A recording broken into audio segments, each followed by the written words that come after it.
আসসালামু আলাইকুম বন্ধুরা, আজকে আমি এঁচোড় চিংড়ি বানাবো। চলো শুরু করা যাক।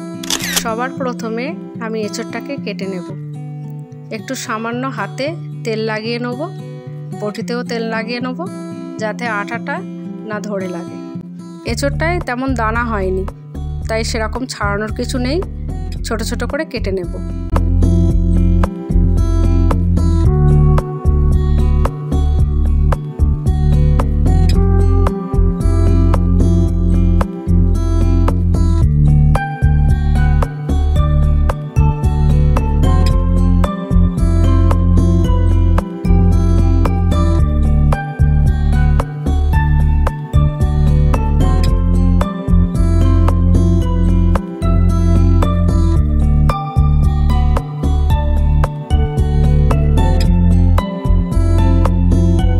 দেখুন বন্ধুরা, এইভাবে কেটেছি।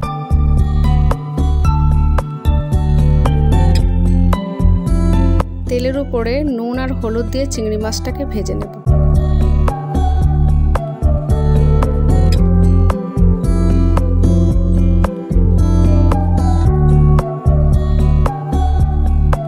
পানির উপরে 1 চামচ নুন, 1 চামচ হলুদ আর 1 চামচ কাশ্মীরি লঙ্কার গুঁড়ো দিয়ে আলু আর কাঁঠালটাকে সিদ্ধ করে নেব।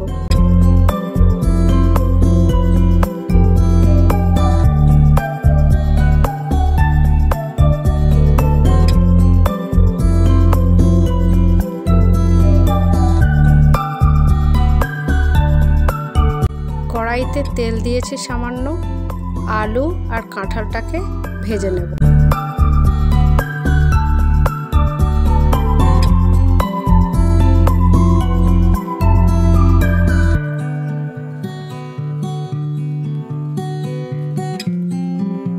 এরপর তেলের উপর লং, এলাইচি, ডালচিনি আর একটা তেজপাতা ফোড়ন দিয়ে দেব। ফোড়নের একটু সেন্ট ছাড়লেই পেঁয়াজ দিয়ে একটু নাড়াচাড়া করে ভেজে নেব। ভাজা পেঁয়াজের উপরে কাঁচা লঙ্কা কুচি দিয়ে দেব। পেঁয়াজটা ভাজা ভাজা হয়ে গিয়েছে, এর উপরে একটা টমেটো কুচি দিয়ে দিলাম। 1 চামচ আদা রসুন বাটা, পরিমাণ মতো নুন, 2 চামচ ধনে জিরে মরিচের গুঁড়া, 1 চামচ হলুদের গুঁড়া আর 1 চামচ কাশ্মীরি লঙ্কার গুঁড়া দিয়ে ভালোভাবে ভেজে নেব। ভাজার পরে 2 চামচ টক দই দিয়ে দিলাম। টক দইটা দেওয়ার পরে নাড়াচাড়া করে নিয়ে ভেজে রাখা আলু আর কাঁঠালটাকে দিয়ে ভালোভাবে কষিয়ে নেব।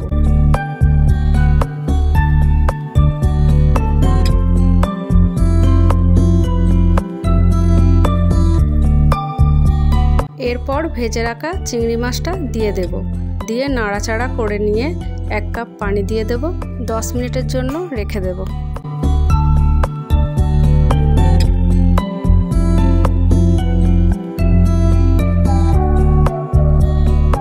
এদিকে আমি একটা মশলা বানিয়ে নেব।